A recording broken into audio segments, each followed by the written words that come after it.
Guys solar free energy কেনেকৈ বনায় মই আপোনালোকক দেখাই আছোঁ। এই যে মই ফিলামেণ্টডাল এটা লৈ পিনে মই সোলাৰৰ ওপৰত লগাই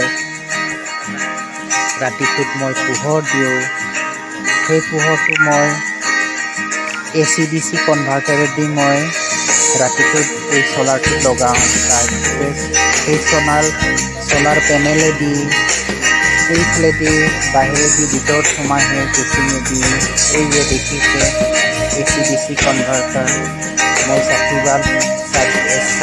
পাৱাৰৰ বাল্বটো জ্বলাওঁ। সেইটো চুইচ দি দিওঁ, তাৰপিছত ৰাতি হ'লে জ্বলে।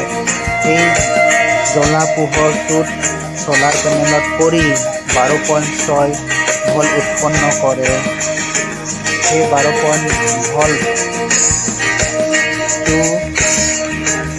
এইফালেদি সোমাই পিনে মই বেটাৰীত চাৰ্জ কৰোঁ।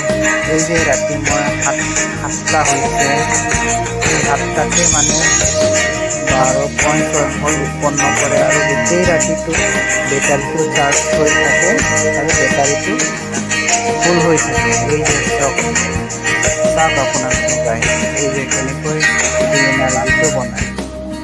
হাই গাইজ, মোৰ চেনেলটো ছাবস্ক্ৰাইব কৰিব আৰু বেল আইকন দবাই দিব। নমস্কাৰ।